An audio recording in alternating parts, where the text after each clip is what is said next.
Winnie Odinga afichua kuwa Ruto pekee ndiye afisa wa pekee amekuwa akiwatembelea tangu Raila afariki. Mbunge wa Yala, Winnie Odinga afichua kuwa Rais William Ruto amekuwa akiwatembelea familia yake tangu kifo cha babake Raila Odinga. Alisema kuwa serikali ya Ruto ili kuhakikisha familia yao ilirudi kutoka India ndani ya masaa 24 ya kifo cha Raila. Ishara ambayo ilielezea kama iliyo na stahili shukrani.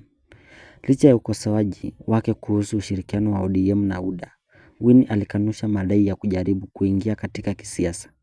Winnie Odinga amezungumza kwa uwazi kuhusu uhusiano wake na Rais William Ruto, akifichua kuwa tangu kifo cha babake Raila Odinga, kiongozi wa nchi amekuwa akiwasiliana na familia yake mara kwa mara. Winnie alishiriki jinsi Ruto alisimama na familia yao wakati wa huzuni. Winnie alisema kuwa kiongozi wa taifa hakuwaachia familia yao wakati wa huzuni, akiongeza kuwa amekuwa akiwatunzia. Tangu kifo cha babangu, viongozi pekee wa ngazi ya juu waliokuja kutujulia hali kama familia ya Rais William Ruto, alieleza Winnie Odinga. Mbunge wa Yala ambaye katika wiki za karibuni amekuwa mkosoaji wa ODM kushirikiana na chama cha UDA cha Ruto, alikanusha imani kuwa siasa zinapaswa kuwa hizi za kibinafsi. Winnie Odinga ameruka sala, anasema madai yake yanapotosha, inahuzunisha. Winnie alikumbuka siku babake alifariki India na jinsi serikali ya Ruto ilivyohakikisha walirudi nchini kwa wakati ili kumpa Raila mazishi ya heshima. Kile kuhusu jamii ya Kenya ni kwamba wanapenda kuweka mambo kama sisi dhidi yao. Ningeweza bado kukupenda na kukosoa au kinyume chake, lakini kwa upande wa kibinafsi.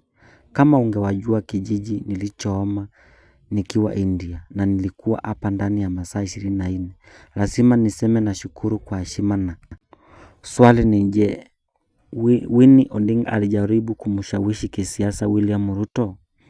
Winnie pia alikanusha madai kwamba familia yake ilikuwa inajaribu kumshawishi kiongozi wa taifa kisiasa, akifafanua hisia zake wakati wa mazishi ya Raila. Kwa maneno aliyoyasema kwa uangalifu, Winnie alisema vitendo na maneno yake havipaswi kuangaliwa kwa mtazamo wa kisiasa tu. Alieleza kuwa mazungumzo yake na rais yalifanyika wakati wa hisia kubwa na kibinafsi kwenye mazishi ya babake na hayakuwa ya lengo ya kuashiria mlinganyo wa kisiasa. Winnie alibainisha kuwa uchaguzi wake kuingia Yala ulisaidiwa na viongozi kutoka pande zote za kisiasa, akielezea matokeo yayo kama kielelezo cha jinsi demokrasia inayofanya kazi inavyopaswa kuwa.